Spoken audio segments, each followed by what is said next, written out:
The Galactic Council chamber buzzed with nervous energy as Ambassador David Stone stepped to the speaking platform.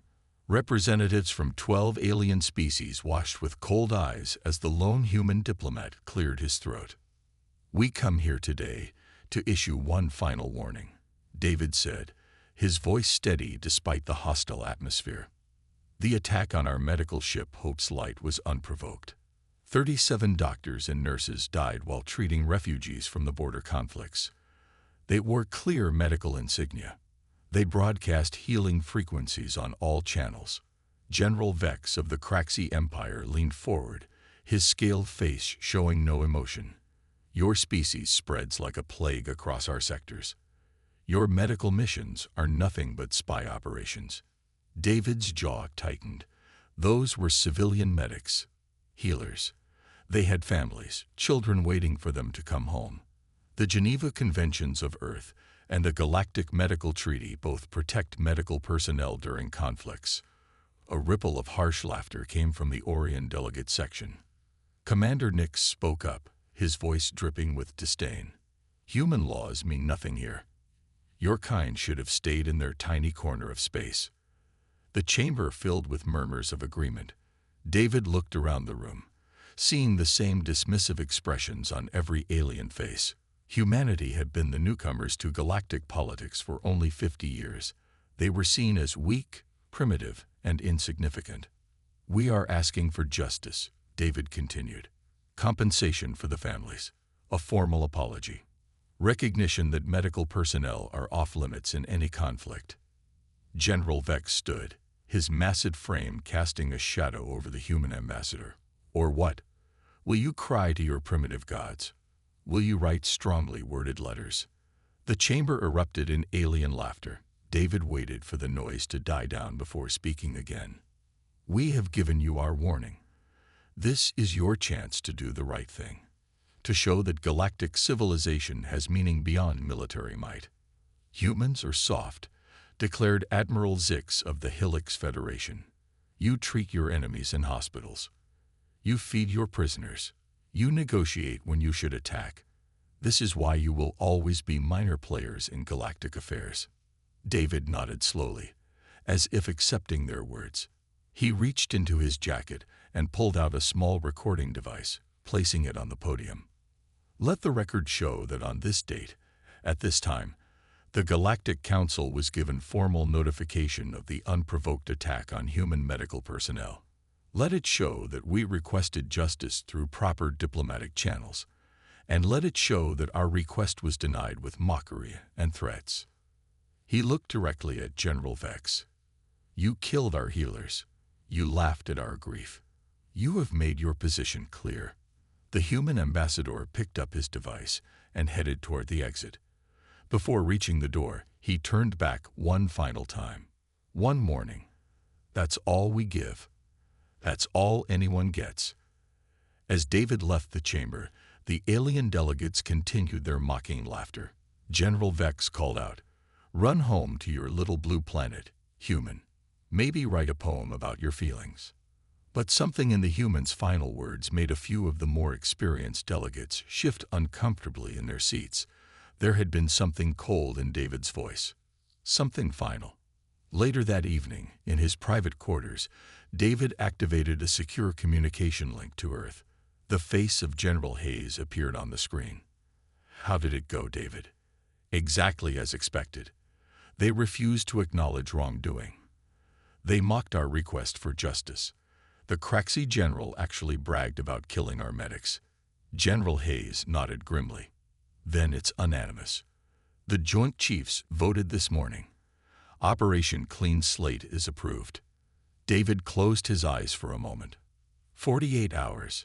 48 hours. Every military installation, every command ship, every leader who voted to attack medical personnel. The galaxy wanted to see what humans do when pushed too far. General Hayes paused. "They're about to find out." The communication ended, leaving David alone with his thoughts. Outside his window, alien ships moved through the space lanes, their crews unaware that they had just sealed their fate. Humanity had spent 50 years in galactic society trying to prove they belonged through diplomacy, trade, and peaceful cooperation. They had built hospitals on alien worlds, shared their medical knowledge freely, and always extended the olive branch first. But they had forgotten that humans, beneath all their civilization and culture, were still the apex predators of Earth, and apex predators, when cornered and threatened, did not negotiate. They eliminated threats. 47 hours after Ambassador David Stone left the Galactic Council chamber, the first sign of trouble came as a whisper across the communication networks. Commander Nix was reviewing patrol reports in his flagship's command center when his communications officer looked up with confusion. "Sir, we're getting strange readings from the outer sectors." "What kind of strange?" Nix asked, not looking up from his tactical displays. "Dead zones, sir. Sectors that should be full of military chatter have gone completely silent. 7 Craxi outposts, 3 Helix stations, and the Orion forward base at Titan Prime." Nix frowned. "Equipment failure. That's what we thought. But the pattern is unusual." Each facility went dark exactly 18 minutes after receiving what appears to be a standard shipping manifest transmission. Admiral Zix's voice crackled over the intercom from the Helix Federation command ship. "Are you seeing these communication gaps too?" "Confirmed," Nix replied. "Running diagnostics now." But deep in space, far from the main shipping lanes, the real explanation was moving through the darkness. Ships that didn't appear on any scanners, using technology that bent light and radiation around their hulls. The human fleet moved like shadows between stars. Captain Miller stood on the bridge of the stealth destroyer Retribution, watching the tactical display update in real time. Red dots marked confirmed eliminations. Yellow showed targets in progress. White indicated objectives not yet reached. "Status report," Miller said quietly. "Craxi Military Command eliminated."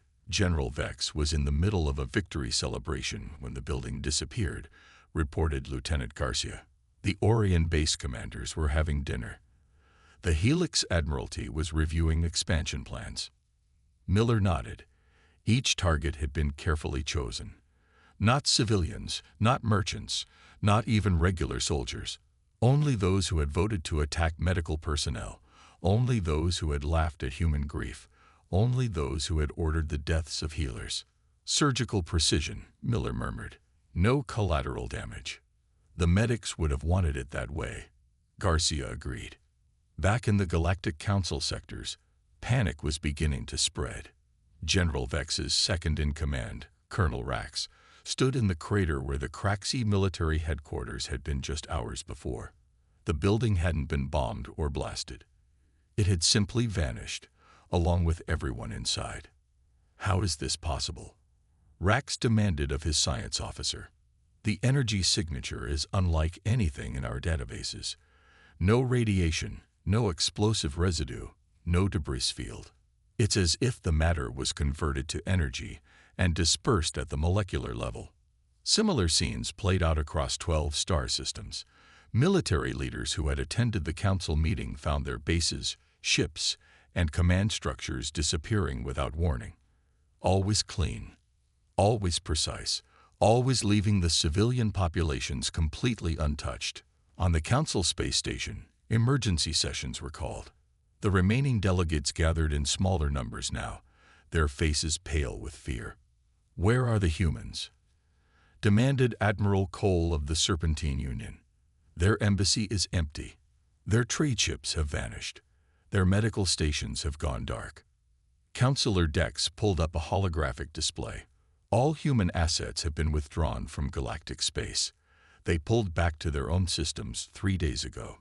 Every human citizen, every human ship, every human installation." "They knew," whispered another delegate. "They knew what was coming." The truth was spreading through unofficial channels now. Military commanders were comparing notes, trying to understand the pattern. Only those who had participated in or approved the attack on human medical personnel were being targeted. Only those who had laughed at the human ambassador's warning. Colonel Rax received a transmission on his personal communicator. No origin signature, no routing data, just a simple message in perfect Craxi script. You killed healers who were trying to save lives. You mocked those who grieved for them. This is the consequence of that choice. Any further attacks on medical personnel will result in the complete elimination of your military capability. You have been warned twice now. There will not be a third warning. The message deleted itself after being read. Similar messages were appearing across the galaxy, each in the native language of the recipient, each perfectly translated, each carrying the same cold promise. The human ships continued their work in the darkness, silent as death, precise as surgeons. They moved through space, eliminating military targets with technology that the galaxy's greatest minds couldn't understand or track. Humanity had withdrawn from galactic civilization, but they had left behind a clear message written in the language that military leaders understood best. Overwhelming, unstoppable force. The galaxy was learning that there was a difference between being peaceful and being harmless. And they were discovering that humans were only one of those things. 3 days after the disappearances began, the surviving military leaders finally understood the scope of what was happening to them. Admiral Call sat in his private quarters aboard the Serpentine flagship, staring at casualty reports that made no sense. 73 military installations across 9 star systems had simply vanished. Not destroyed, not captured, not abandoned. Gone, along with every officer who had voted to approve the attack on human medical personnel. The humans are systematically eliminating our command structure, he told his aide, Commander Vell. But how? Our sensors detect nothing. Our patrols find nothing. It's like they're fighting ghosts. Commander Vell pulled up tactical displays showing the remaining fleet positions. Sir, we've lost 60% of our senior command staff. The Craxi Empire has lost 80%. The Orion Federation is down to 3 active admirals. And the humans? Still nothing. Complete communications blackout from all human territories. Their borders are sealed. No ships in or out. What Admiral Cole didn't know was that 50 light-years away, Captain Miller was studying his own tactical displays on the Bridge of Retribution. The human fleet had grown to over 200 ships, all using stealth technology that was decades ahead of anything the galaxy had seen. Next target cluster identified, reported Lieutenant Garcia. Orion Naval Yards at Centauri 7. 12 command staff on site, all confirmed participants in the medical ship attack authorization. Captain Miller studied the target profile. The naval yards were massive, employing over 50,000 workers. But the human intelligence was precise. They knew exactly which buildings housed the military commanders, exactly which ships contained the target personnel. Rules of engagement remain the same, Miller said. Surgical strikes only. No civilian casualties. No collateral damage. We're not here to wage war on the galaxy. We're here to eliminate specific threats to medical personnel. The stealth destroyer moved silently toward its target, invisible to the sophisticated sensor arrays that should have detected it from 1,000 kilometers away. Back on the council station, an emergency meeting was taking place. Only half the original delegates were present. The others had either been eliminated or were too frightened to leave their home territories. We need to contact the humans, declared Councillor Dex. Open negotiations. Find a way to stop this. How? Asked Admiral Perth of the Ta Coalition. We don't even know where they are. Every attempt to reach human space has been met with automated responses redirecting us to pre-recorded messages. On the main display, they played the latest human communication.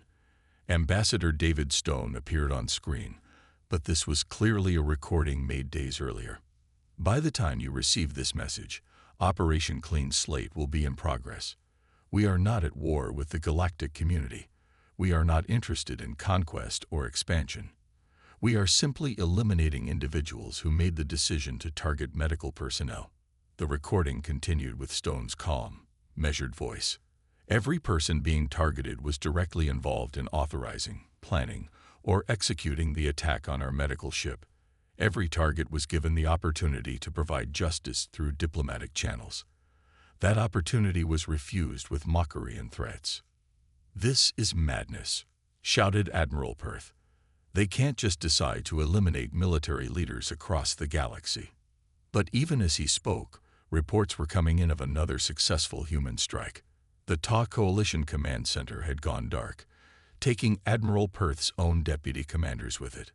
The pattern was becoming clear to military analysts across the galaxy. The humans weren't randomly attacking. They had perfect intelligence on who had been involved in the medical ship incident. They knew exactly which individuals had voted for the attack, which ones had participated in the planning, which ones had laughed at the human ambassador's warning. Colonel Rax, now the senior Craxi commander after the elimination of his superiors, found himself studying human military history. What he discovered made his blood run cold. Humans called it the Geneva Convention, rules of war that were absolute in human culture. Medical personnel were protected. Always. Under any circumstances. The penalty for targeting healers was swift and terrible. "They're not being aggressive," Rax told his remaining staff. "They're being surgical. In human military doctrine, targeting medics is considered one of the worst war crimes possible. We didn't just attack their people. We attacked the foundation of their entire military ethics system." The realization spread through the surviving military leadership like wildfire. They hadn't simply killed human soldiers or destroyed human ships. They had killed doctors and nurses. They had murdered healers who were treating war refugees. In human culture, that was unforgivable. And humans, they were learning, did not forgive such things. They eliminated them. By the sixth day, the galaxy's military structure had been reduced to scattered remnants.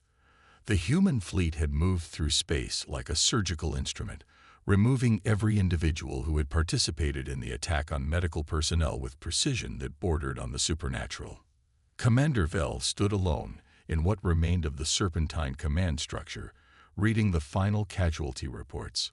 Of the original 300 military leaders who had voted to approve the medical ship attack, only 7 remained alive, and those 7 had already received their personal messages. The humans were coming for them too.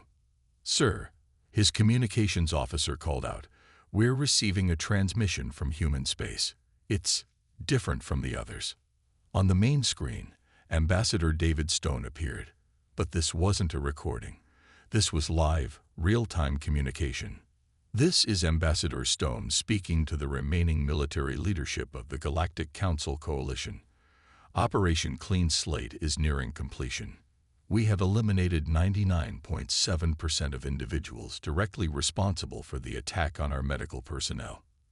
Commander Vell leaned forward.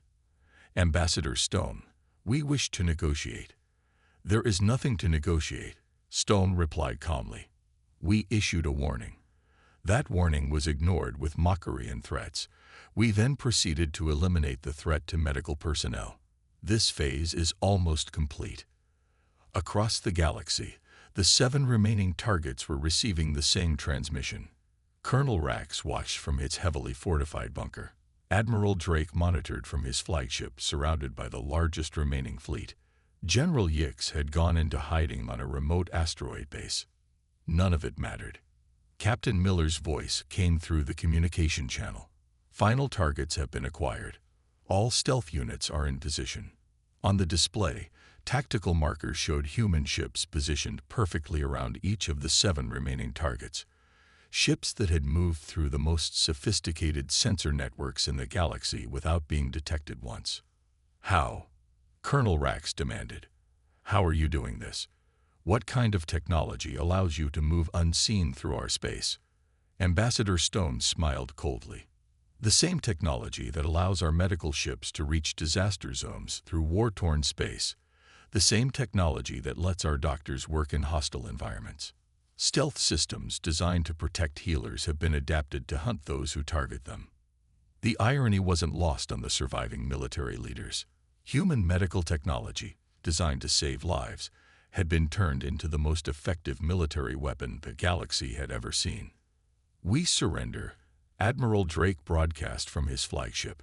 "Complete surrender. No more attacks on human medical personnel." We agree to all terms. There are no terms, Stone replied. This isn't a negotiation. This isn't a war. This is an elimination of specific threats. You targeted medics. The penalty for that has already been decided. One by one, the final 7 targets disappeared. Colonel Rax's bunker simply vanished, along with the entire asteroid it was built on. Admiral Drake's flagship dissolved into energy particles, while his crew watched in horror from the escort vessels. General Yix's hiding place became empty space. When it was over, Commander Vell found himself the highest-ranking military officer left in his sector. He was 26 years old and had been a junior aide just a week before. The human communication channel remained open. Ambassador Stone looked directly at the camera. Operation Clean Slate is complete. 300 individuals who authorized the attack on medical personnel have been eliminated. 0 civilian casualties. 0 collateral damage. Medical personnel across the galaxy are now under human protection. He paused, letting the implications sink in. Let me be very clear about the new reality. Any future attack on medical personnel, of any species, anywhere in the galaxy, will result in the complete elimination of those responsible. Not their military, not their government. Them, personally, and anyone who gave the orders. Stone leaned forward slightly.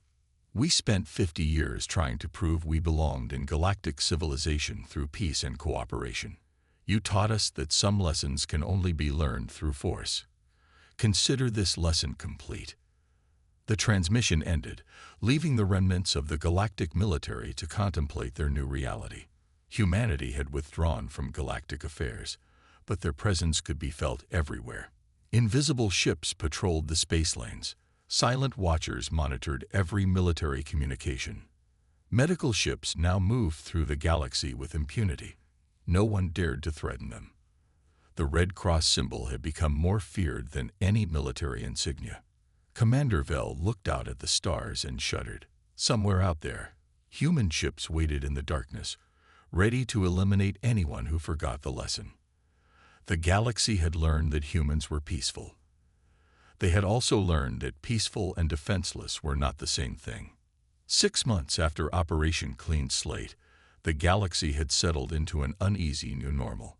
Medical ships moved freely through space lanes that had been battlegrounds for decades. The Red Cross symbol appeared on vessels of every species, and no one dared to question their passage. Commander Vell, now promoted to Admiral by necessity rather than merit, stood in the rebuilt Serpentine Command Center reading the morning reports. 3 separate conflicts had ended in ceasefires when medical ships arrived on scene. Battle fleets parted like water to allow passage of hospital vessels. Sir, his aide reported, the Craxi-Orion border skirmish has completely stopped. Both sides are requesting medical assistance for their wounded. Vell nodded. Send them the standard response. Medical aid is available through the new Galactic Medical Neutrality Accord. All they have to do is formally request it. The accord had been written by the surviving military leaders in the weeks following Operation Clean Slate. It was the most comprehensive medical protection treaty in galactic history, guaranteeing safe passage for medical personnel and establishing severe penalties for anyone who threatened healers. Of course, everyone knew who would enforce those penalties. Dr. Emma Watson stepped off the transport shuttle at the former war zone of Sigma Base, her medical bag in one hand and a small beacon in the other. The beacon transmitted a simple signal that identified her as medical personnel under the protection of the Galactic Medical Neutrality Accord. She didn't know that 3 light-years away, Captain Miller's stealth ship was monitoring her beacon signal, ready to respond if anyone threatened her. She didn't need to know. She just needed to do her job, treating wounded soldiers from both sides of a conflict that had been raging for months. The Craxi soldiers looked up nervously as she approached their field hospital. 6 months ago, their commanders would have seen her as a potential spy or target. Now they scrambled to assist her, offering whatever supplies and support she needed. Doctor, the Craxi field medic said, we have 17 critical cases. Burns, shrapnel wounds, 2 soldiers who stepped on plasma mines. Dr. Watson rolled up her sleeves. "Show me what you have. We'll save everyone we can." As she worked, treating soldiers who would have been enemies under the old system, her communication device chimed with an incoming message. She glanced at it during a break between surgeries. "Dr. Watson, this is Ambassador Stone. Your medical mission reports are being monitored for your safety. Continue your excellent work. Humanity is proud of what you're doing out there." She smiled and went back to her patients. The message wasn't just encouragement. It was a reminder to anyone listening to communications that human medical personnel were being watched, protected, and valued by people who had proven their ability to eliminate threats. Back on Earth, Ambassador Stone stood in the War Memorial Garden, looking at the new monument dedicated to the crew of Hope's Light. 37 names were carved in black marble, representing the doctors and nurses who had died trying to heal others. General Hayes joined him at the memorial. Status report from the field. Medical personnel are operating freely in 17 active conflict zones, Stone replied. Hospital ships are moving through space lanes without interference. Emergency medical calls are being answered by volunteers from 6 different species. And our stealth fleet, still operational, still watching. The galaxy knows we're out there, but they can't find us or stop us. Medical neutrality is being respected because the alternative is elimination. Hayes nodded. Any regrets about how we handled this? Stone was quiet for a long moment, reading the names on the memorial. They killed healers, Jim. They murdered people whose only crime was trying to save lives. Then they laughed about it. He turned to face the general. We gave them one warning, one chance to do the right thing. They chose mockery and threats instead of justice. No regrets. In the depths of space, the human stealth fleet continued its eternal patrol. Ships that moved unseen through the galaxy, carrying the most advanced weapons technology humanity had ever developed, all dedicated to a single purpose: protecting those who heal. The galaxy had learned to fear humanity's military might, but they had missed the deeper lesson. Humans weren't protecting medical personnel because they were strong. They were strong because they protected medical personnel. A civilization that would murder healers was a civilization that had lost its way. A species that would target doctors and nurses was a species that needed to be reminded of basic decency. Humanity had provided that reminder, written in the language of vanished fleets and eliminated command structures. The message was clear: touch our healers, and we will end you. And across the galaxy, that message was finally being understood.